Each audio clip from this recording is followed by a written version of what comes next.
smartphones, and I read this interesting article on the ABC news site. Can our smartphones get any smarter?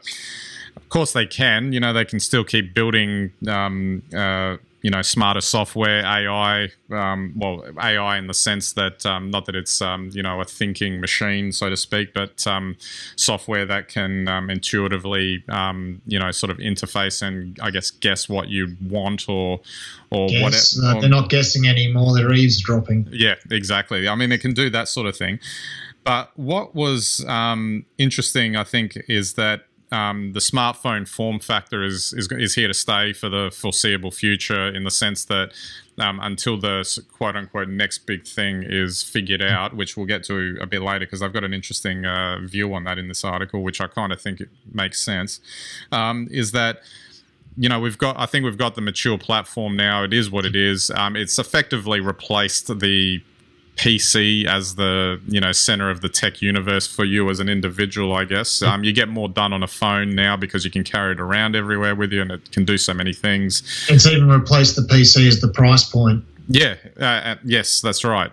You can get a $400 PC and a $2,000 smartphone. So the PC can do a hell of a lot more than your smartphone, but you still go with the smartphone. So.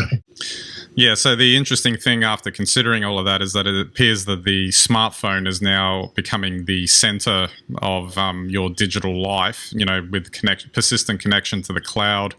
You're taking all your photos on it. You're actually managing your photos on your phone now, as opposed to your PC or Mac or whatever, although you could still do that if you want. And I've found that even in my use cases that's the case, that it's the phone that you're really doing everything through, and you really just go to your computer when you need something more task specific that only can be done on that, which is interesting. But they've actually, like I said in this article, they've actually said that that's actually like not necessarily the end of the story, in the sense that might be what it is now, but it'll probably be eclipsed by something else in the future. But the thing that I found interesting is that it may not necessarily be a completely new device that replaces the smartphone. It may just be that all of the ancillary devices become so smart that it doesn't really matter which one you're picking up going forward. Yeah, well, I agree. I think so. I think, really, do we use our phones as phones? I think from the moment that SMS was invented, people preferred to text over actually talk.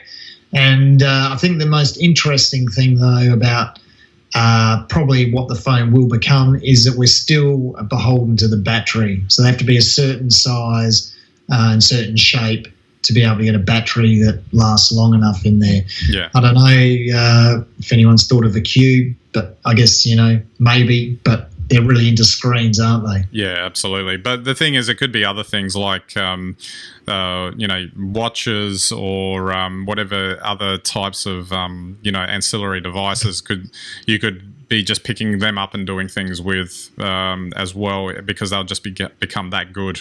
Well, that's right. But even your watches are limited by battery life too, I think. And so, I mean, the question for me is, will they ever go past the screen? I guess not till we have a chip implanted in our head. Yeah, well, that's something to look forward to. I mean, Google Glass is a good example. Maybe now you'd get away with Google Glass like you wouldn't have, almost 10 years ago now. So... Well, that's actually, maybe, I don't know if it's an appropriate analogy, but video calling. So nobody wanted to do video calling, and it never took off, despite the fact that the technology was arguably there for quite some time.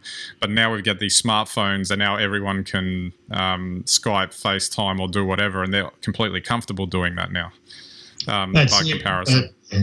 Do people really video call? I mean, I know we do. But, it's all right. I've seen enough of it, and in enough inappropriate places in public to know that people are more than comfortable to do it.